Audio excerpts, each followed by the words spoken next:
ETF index mutual funds నేర్చుకుని stock మార్కెట్లో రాణించాలనుకుంటున్నారా? వెంటనే ఈ నెంబర్కి కాల్ చేయండి. నమస్తే రమ్ గారు. నమస్తే జయ.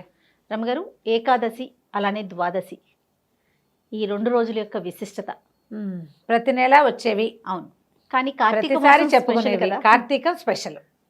ఇది ఎట్లా అంటే ఆషాఢ శుద్ధ ఏకాదశి నాడు పడుకున్నటువంటి నిద్రాముద్రాభిరాముడైనటువంటి విష్ణుమూర్తి యోగ నిద్రలోకి వెళ్ళి ఈ ఏకాదశికి నిద్రలేస్తాడు.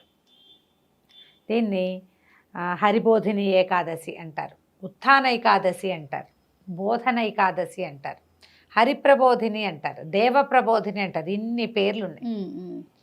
4 నెలల పాటు చాతుర్మాస్య దీక్ష తీసుకుంటారు సాధారణంగా అందరూ. చాతుర్మాస్యం ఆషాఢ శుద్ధ ఏకాదశి తొలి ఏకాదశి నుంచి ఇక్కడ బోధన ఏకాదశి దాకా స్వామివారు శయనిస్తారు. ఈ రోజున నిద్రలేస్తారు. ఈ నిద్ర లేచినప్పుడు ఏంటంటే ఆయన లేవగానే దేవతలు, బ్రహ్మాది దేవతలందరూ వారి దగ్గర చేరి వైకుంఠ ద్వారాలు తెరవబడతాయి. ఈ 4 నెలలు వైకుంఠం ఎవరికి దర్శనం ఇవ్వడట ఆయన. ఏ దేవతలు కనిపించరు, వెళ్ళరు ఆయన దగ్గరికి. ఈ రోజున వెళ్ళి మంగళవాది వాయిద్యాలతోటి స్వామిని మేల్కొల్పి పూజించి హారతులు ఇచ్చి మళ్ళీ ఆయనని ప్రపంచ నియామకుడుగా ఆయన మళ్ళీ యాక్టివ్గా అవుతారనమాట. ఆయన నిద్రపోతాడు ఈ 4 నెలలు. ఆ నిద్రపోయిన స్వామిని మేల్కొల్పే ఏకాదశి కాబట్టి ఇది చాలా పవిత్రమైనది, చాలా ముఖ్యమైనది. అందుకని దీన్ని తప్పకుండా ఎన్ని ఏకాదశులు ఉన్నా లేకపోయినా కూడా తొలి ఏకాదశి నాడు కూడా ఉపవాసం ఉండలేని మానవుడు ఎవడైనా ఈ హరిబోధిని ఏకాదశికి గనక ఉపవాసం ఉంటే విశేషమైన ఫలితం లభిస్తుంది అంటారు. ఏకాదశికి సాధారణంగా పూజ, ఉపవాసము, జాగరణ. ఉపవాసం ఎంత ఇంపార్టెంటో జాగరణ అంత ఇంపార్టెంట్ అని చెప్తారు. జాగరణ అంటే తెల్లవార్లు మెలకుగా ఉండటం. మర్నాడు పొద్దున ద్వాదశి నాడు పారణ చేసి భోజనం చేసి ఈ ఏకాదశి వ్రతాన్ని పరిసమాప్తి చేయాలి. విశేషమైన రోజు కాబట్టి తప్పకుండా ఇది చేయాలనుకుంటారు. దాంతోపాటుగా ఇప్పుడు ఈ ఏకాదశికి ఇంకా బోల్డని విశేషాలు ఉన్నాయి. భీష్మ పితామహుడు యుద్ధం మానేసి అంపశయ్యకి శయనించింది ఈ రోజు. అవును, అదొక విశేషంగా చెప్పుకుంటాం. దేవదానవులు క్షీరాబ్ధిని చిలికింది ఈ రోజున. మా చిన్నప్పుడు ఏవో చెప్పేవాడు, క్షీరాబ్ధి ఏకాదశి, చిలుకు ద్వాదశి అలా చెప్పేవాళ్ళు. ఇప్పుడు చిలుకు నాకు తర్వాత తెలిసిందనమాట, పదాలు ఏవో ముందుకి వెనక్కి పోయినాయని. చిలుకు ద్వాదశి అంటారు రేపటి ద్వాదశిని. ఈ ఏకాదశి తర్వాత వచ్చే ద్వాదశి చిలుకు ద్వాదశి చాలా విశేషమైన రోజు. మామూలుగా ప్రతి ద్వాదశి విశేషమైంది, చిలుకు ద్వాదశి ఇంకా ప్రత్యేకం. ఈ రోజున దేవదానవులు అమృత మథనం చేయబోయారు. అందుకని ఇది మరింత విశేషంగా చెప్తారు. ఏకాదశి ఉపవాసం ఎలా ఉండాలి, చాలామంది ప్రశ్నలు అడుగుతారు. జయ, నాకు ఒక 25-30 మెసేజ్లు ఉన్నాయి దాని మీద. ఏకాదశి మేము ఎప్పుడు ఉండలేదు, ఇప్పుడు ఉండొచ్చా, చేయొచ్చా అని. ఎప్పుడూ ఉపవాసం మంచిది, ఆధ్యాత్మికంగా ప్రగతికి మంచిది, ఆరోగ్యానికి మంచిది. ఏకాదశి ఉపవాసం ఉండాలంటే ఎలా? ఉదయకాలం ఇప్పుడు ఇది కార్తీకం కాబట్టి సూర్యోదయాత్ పూర్వమే తప్పకుండా స్నానం చేయాలి. సూర్యోదయానికి ముందే స్నానం చేసేసి, ఒకవేళ మనం ఇంట్లో కనుక స్నానం చేస్తే తులసి దగ్గర దేవతార్చన దగ్గర మనం ఎక్కడ దేవుని పెట్టుకుంటామో అక్కడ తప్పకుండా దీపారాధన చేసుకోవటం. ఈ రోజంతా హరినామ స్మరణలో ఉండటం, ఆహారం తీసుకోకపోవటం, జలోపవాసం చేస్తాం. ఏదైనా పలచ ద్రవ పదార్థాలు, పళ్ళు అలాంటివి తీసుకోవచ్చు. రోజు మొత్తం పగలు, పొద్దున, మధ్యాహ్నం, సాయంత్రం, రాత్రి 4 పూటలా కూడా అన్నం వండినది ఏది తినకూడదు.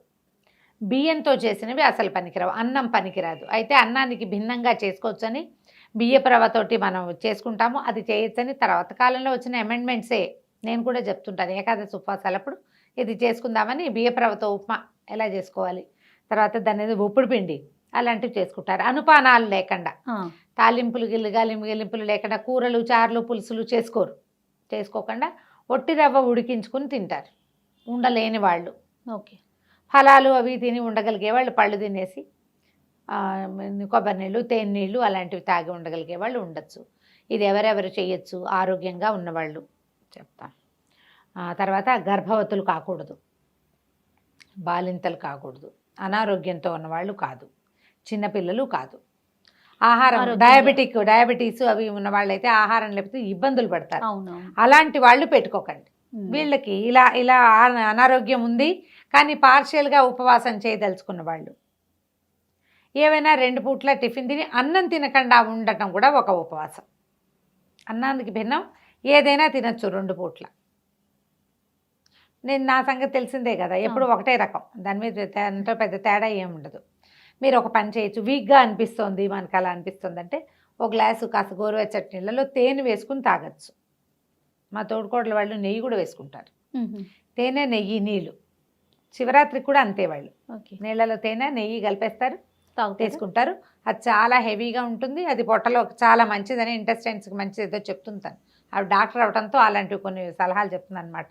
వీక్గా అనిపిస్తున్నారు బాబీ వేసుకోండి, తేనె వేసుకోండి, నెయ్యి వేసుకోండి అంటే ఆ నెయ్యి నీళ్ళ లోపలికి వెళ్తుంది. అదొక అలవాటు, అది ఉండాలి కదా. చిలకడ దుంప కూడా తింటారు కదా, చిలకడ దుంపలు తినచ్చు, దుంపలు తినచ్చు, చిలకడ దుంప, ఆలుగడ్డలు తినచ్చు. అంటే ఉప్పు ప్రధానంగా తీసుకోకూడదన్న ఒక నియమం ఉంటుంది జయ. ఉప్పు తీసుకోకూడదు. మజ్జిగ కూడా పనికిరాదని కొన్ని చోట్ల చెప్తారు, కానీ మజ్జిగ పంచామృతాల్లో ఒకటైన పెరుగులోంచి వచ్చింది కాబట్టి దానికి తప్పు లేదని చాలా మంది దగ్గర విన్నాను నేను. పల్చటి మజ్జిగ కూడా తీసుకోవచ్చు. పళ్ళ రసాలు, మజ్జిగ, పళ్ళు, అదే మన ఫ్రూట్స్ ఏవైనా, చిలకడ దుంపలు ఉడకబెట్టుకుని తింటాము, అలా ఏదైనా చేయొచ్చు. తేలిగ్గా ఉప్మా లాంటివి కూడా ఏదైనా చేసుకుని తినచ్చు.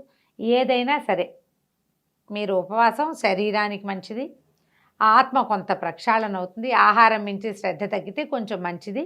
ఈ తగ్గిన ఆహారపు శ్రద్ధని భగవంతుడి మీద పెట్టుకోవాలి మనం ప్రధానంగా. ఈ రోజున మీరు ఏ రోజైతే ఉపవాసం ఉంటారో ఆ రోజు టఫ్ టాస్కులు ఏవి తీసుకోవద్దు, బజార్ వెళ్ళొద్దు, బయటికి వెళ్ళబోకండి, తర్వాత ఎవరింటికైనా వెళ్ళొద్దు,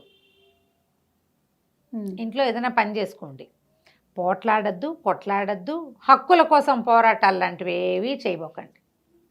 ఆ రోజు సాధ్యమైనంత నామస్మరణ, ఏదైనా ఒక శ్లోకం తీసుకోండి. మా ఆపదామ భర్తారం తీసుకున్నారా, మహత్తరంగా ఉంటుంది. ఒట్టిగా ఏదో ఒక శ్లోకాన్ని మీకు ఖాళీగా ఉన్నప్పుడు ఆ శ్లోకాన్ని మననం చేసుకుంటూ ఉండండి, అది చాలా ప్లస్ అవుతుంది.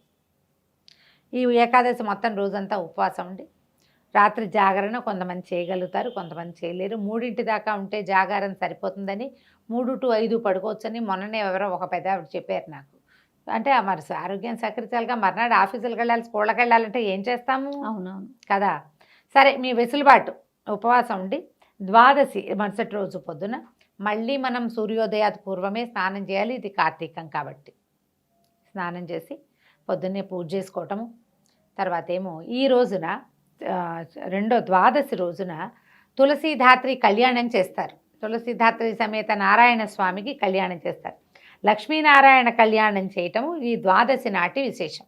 ఓహో, స్వామివారి వాళ్ళ ముందు రోజు నిద్రలేచాడు, మరుసటి రోజున మహాలక్ష్మి శ్రీమన్నారాయణల కళ్యాణం జరుగుతుంది. ఇది మనకి కార్తీక పురాణంలో స్పెషల్గా చెప్తారు. తులసి విష్ణుమూర్తి ఇద్దరు ఒకరినొకరు తెప్పించుకున్నారు. బృందాదేవి విష్ణుమూర్తి, జలంధరుడి భార్య బృంద. అవును, ఆమె యొక్క పాతివ్రత్యం నశిస్తే కానీ ఆయన యుద్ధంలో ఓడడని విష్ణుమూర్తి ఆయన భర్త రూపంలో, జలంధరుడి రూపంలో ఆమె దగ్గరికి వెళ్ళిపోయాడు.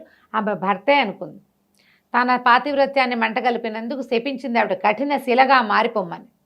నువ్వు ఇంత కఠినాత్ముడివి, నువ్వు ప్రపంచం కోసం చేశానని నన్ను నమ్మించద్దు, భక్తుల కోసం, ప్రపంచం అంతా జలంధరుడి వల్ల బాధపడుతోందని, ఈ తప్పు నా వల్ల జరిగినా పర్వాలేదని భగవంతుడు ఈ పని చేశాడు. నువ్వు ప్రపంచం కోసం నమ్మించద్దు, నా పాతివ్రత్యం నాకు ఇంపార్టెంట్, దాన్ని జడగొట్టావు కాబట్టి కఠినశిలగా మారిపోమంటే సాలగ్రామంగా మారిపోయాడు విష్ణువు. చిన్నినాబొజ్జకు శ్రీరామ రక్ష అని అనుకునేటువంటి మనస్తత్వం కలిగి ఉన్న వాళ్ళు చెట్లై పడి ఉంటారు. నువ్వివ్వవు, నీ నుంచి ఇతరులు తీసుకుంటారు.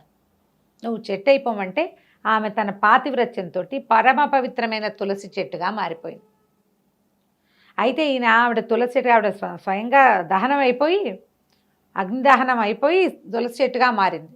చాలా దుఃఖపడ్డాడట విష్ణుమూర్తి, తన వల్ల ఇలా జరిగింది అని చెప్పి. అందుకని ఆయనకి అత్యంత ప్రీతిపాత్రమైనది తులసి.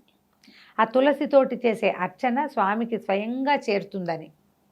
ఎంత ప్రీతి అంటే కొన్ని కోట్ల కొద్దీ బంగారం వేసినా తూగని వాడు తులసి దళానికి తూగిపోయాడు స్వామి అంటారు.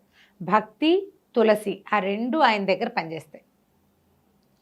అందుకని ఈ రోజున ద్వాదశి నాడు ఏం చేస్తారు, తులసి ధాత్రి, దీన్ని ఉసిరి కొమ్మని ధాత్రి అంటారు. ఆ ఉసిరి కొమ్మ ఏంటంటే ఉసిరి చెట్టులో ఈ నెల రోజుల పాటు కార్తీకంలో ఆయన దామోదర ప్రతిష్ట ఉంటుంది, అందులో విపరీతమైన జీవశక్తి ఉంటుంది ఈ నెల. ఆ జీవశక్తిలో నిలువున కింద నుంచి పైదాకా అన్ని చోట్ల విష్ణువు సర్వవ్యాపకుడు కూడా తులసి ఈ ఉసిరి చెట్టులో ఉంటాడు. అందుకని ఒక ఉసిరి కొమ్మని తెచ్చైనా ఈ తులసి చెట్టులో ప్రతిష్ఠ చేసి వీరిద్దరికీ వివాహం చేయటం, పసుపు తాడుతోటి ముడేస్తారు, పూజ చేస్తారు, పువ్వులు గీవులు సమర్పిస్తారు. నారాయణ కార్తీక దామోదర ప్రీత్యర్థం లక్ష్మీనారాయణ కళ్యాణ మహంకరిష్యే అని చెప్పుకుని సంకల్పం చెప్పుకొని మనం పువ్వులు మామూలు అష్టోత్తరం అవి ఎలా చేసుకుంటాం అట్లా నారాయణ అష్టోత్తరం, తులసి అష్టోత్తరం కూడా దొరుకుతుంది. లక్ష్మీ అష్టోత్తరంతో కూడా పూజ చేయొచ్చు. తులసికి మనకేం స్తోత్రాలు దొరకలేదని బెంగ పెట్టుకోకూడదు. తులసిలో లక్ష్మిని, ఉసిరి చెట్టులో నారాయణమూర్తిని భావించి వివాహంలాగా ఒక చిన్న క్రతువు, అది పెద్ద ఏం హడావిడిగా ఏమి ఉండదు. ఎలా చేయాలి అని కంగారు పడకండి, ఏమీ లేదు. మన దగ్గర ఉసిరి చెట్టు ఒక ఉందనుకోండి, దాని పక్కన తీసుకెళ్ళి తులసి కుండీని పెట్టండి. ఓకే. ఈ 2 చెట్లకి బొట్టు పసుపు పెట్టడం, గంధం సమర్పించడం, ధూపదీపాలు సమర్పించడం, నారాయణ ప్రీత్యర్థం అని చెప్పుకొని రెండింటిని కలిపి ఒక దారంతో బంధించటం. చెట్లు లేవు, కొమ్మలు తెచ్చుకుంటాం. ఈ మన రైతు బజార్ వాళ్ళంతా ఇప్పుడు ఉసిరి చెట్ల మీదే బతికేస్తారు ఒక రోజు అంతాను. ఆ కొమ్మ నిండా కాయలు ఉన్నవి అన్నేసి కాయలు ఉన్న చెట్లను విరిచేస్తే రేపొద్దున ఉసిరికాయలు ఎలాగా అనిపిస్తుంది. ఇదివరకు అక్కడొక్కళ్ళు కలిపడే వాళ్ళు చేయ. ఇప్పుడు ఈ మనం ప్రవచనకర్తలు చాలామంది బాగా తెలుసుకుని విపరీతంగా కుప్పలు తెప్పలుగా ఉసిరికాయలు ఉన్న కొమ్మలే అన్నీను. మనకి రైతు బజార్ దాకా కూడా అక్కర్లేదు రమ్మగారు. ఇప్పుడు కూడల్లో మనకి ఎక్కడైతే మార్కెట్ పెడతారో ఎక్కడ పడితే అన్ని చోట్ల కనిపించేస్తున్నారు. వినాయక చవితి నాటి పత్రిలాగా, ఇంతింతికాయలు, వినాయక చవితి నాటి పత్రి ఎట్లా కనపడుతుందో అలా కనిపించేస్తుంది. ఓ ఉసిరి కొమ్మని నాటడం. మా దగ్గర మాత్రం ఉసిరి చెట్టు ఉంది, సుండీలో పెట్టుకున్నాను చక్కగా. తులసి మొక్కనెత్తి ఆయన దగ్గర పెట్టడం, ఈ 4 రోజులు కలిసి ఉండండి అని. నేను ఆ ఉసిరి కుండీలోనే తులసి మొక్కలు పెట్టాను, 2 కలిసే ఉంటాయి. సంవత్సరం అంతా కలిసే ఉన్నారు ఇద్దరు. ఓకే, ఇంకే సూపర్. ఓ దీపం పెట్టడం, కుండీకి పసుపు బొట్టు పెట్టుకోవటం, నమస్కారం చేసుకుంటూ కొంచెం మధ్యలోకి జరుపుకుంటే చుట్టూతా ప్రదక్షిణం చేసుకోవచ్చు. ఇట్లా మనం ఈ ద్వాదశిని పూర్తి చేసుకోవచ్చు. ద్వాదశి నాడు పూజ చేసుకున్నాక భోజనం చేసేసేయచ్చు. మధ్యాహ్నం భోజనం చేసేయచ్చు. మధ్యాహ్నం అంటే కొంచెం చకచకా చేస్తే. కొంతమంది ఏం చేస్తారంటే పొద్దున్నే చేయగలుగుతారు, చేయలేకపోతారు. సాయంకాలం చేసుకునే విధానం ఒకటి ఉంది, కానీ మనం ఉపవాసం ఉన్న వాళ్ళు ఉండలేరు కదా. ముందు రోజంతా ఉండి మరుసటి రోజంతా ఎక్కడ ఉంటారు. అందుకని పొద్దున్నే ఈ ధాత్రి కళ్యాణం వ్యవహారం లాగించేసి లక్ష్మీ ధాత్రి కళ్యాణాన్ని అప్పుడు మనం వంట చేసేసుకోవటము, ద్వాదశి పారణ చేయటము. ఈ రోజున ఈ ఏకాదశి నిన్నటి ఏకాదశి, మర్నాటి ద్వాదశి, ఈ 2 రోజుల్లోనూ మీరు ఏ దానం ఇచ్చినా అది 1,000,000 సార్లు దానం చేసిన ఫలితాన్ని ఇస్తుంది. పెద్ద పెద్ద దానాలు చేయగలిగినా లేకపోయినా ఉసిరికాయలు, దీపాలు, తర్వాత ఏమో యజ్ఞోపవీతం, దక్షిణతో సహా యజ్ఞోపవీతాలు దానం చేసినా కూడా మంచి ఫలితం లభిస్తుంది. ఈ 2 రోజులు అత్యద్భుతమైన ఫలితాలు ఇచ్చేటువంటి దాన ప్రక్రియలు పెట్టుకోవచ్చు. మీరు కూరలు, పళ్ళు, వస్త్రాలు, చెప్పులు, దుప్పట్లు మన ఇష్టం, మన ఓపిక, మన శక్తి, మన అవైలబిలిటీ మన దగ్గర ఉండాలి. అవకాశం కూడా ఉండాలిగా. ఏది కుదిరితే అది దానం చేయండి. స్వయం పాకం ఇవ్వచ్చు. సద్బ్రాహ్మడికి ఎవరికైనా ఆయనకి కావాల్సిన వస్తువు ఏమైనా ఇచ్చి దండం పెట్టచ్చు. ఏదైనా చేయొచ్చు. ఈ 2 రోజుల్లోనూ దేవాలయాల్లో చేసే దీపారాధన, తులసి చెట్టు దగ్గర చేసే దీపారాధన కూడా విశేషమైన ఫలితాన్ని ఇస్తుంది. దాంతోపాటు ఏకాదశి, ద్వాదశిలో మన ఏకాదశి నాడు ఉపవాసం ఉంటాం. కార్తీక పురాణం వినండి, చదవండి, వినిపించండి తప్పకుండా. తర్వాత ఏమో ద్వాదశి నాడు కూడా కార్తీక పురాణం వినాలి, చదవాలి. ఎవరికైనా పెద్దవాళ్ళు ఉంటే మీరు చదివి వినిపించండి. మీకు మమ్మల్ని వినే అవకాశం ఉంటే చక్కగా వినండి. చక్కగా ప్రతిరోజు మనం అన్ని ఛానల్స్ లో కూడా వచ్చేస్తున్నాయి కదా. 4 పూట్ల వేస్తున్నారు, పొద్దున, మధ్యాహ్నం, సాయంత్రం, రాత్రి వేస్తున్నారు. ఎవరికి ఏ సమయంలో కుదిరితే ఆ సమయంలో చేయండి. అయితే ఏకాదశి ఉపవాసానికి ఒక ప్రధాన నియమం ఒకటి చెప్తారు అంటే ఇది మనం ఏర్పరచుకున్న నియమమే అయి ఉంటుంది. దశమి నాటి రాత్రి అన్నం తినకూడదు, టిఫినే. ఏకాదశి 2 పూటలు తినం కదా. ద్వాదశి నాడు ఉదయం భోజనం చేస్తాం. మళ్ళీ ద్వాదశి నాటి రాత్రి కూడా టిఫినే, కానీ అన్నం తినకూడదు. ఓహో, ద్వాదశి రోజు ఒక్క పూటే అన్నం తినాలి, ఒక్క పూటే తినాలి. ఆల్ టుగెదర్ మనం 4 పూటలు అన్నం ముట్టుకోకూడదు. దశమి నాటి రాత్రి, ఏకాదశి 2 పగళ్ళు, ద్వాదశి నాటి రాత్రి కుదిరితే ఈ ఏర్పాటు ఇలా మీరు సాంగంగా చేయగలిగితే ఇలా చేయొచ్చు. తులసి చెట్లు ఇవ్వచ్చు, ఎవరికైనా తులసి చెట్టు కూడా ఇవ్వచ్చు తాంబూలంగా. చాలా మంచి ఫలితాన్ని ఇస్తుంది. మీ ప్రయత్నం చేసుకోండి, మీకు ఎలా కుదిరితే అట్లా. తప్పకుండా రమ్మగారు. నమస్తే. నమస్తే.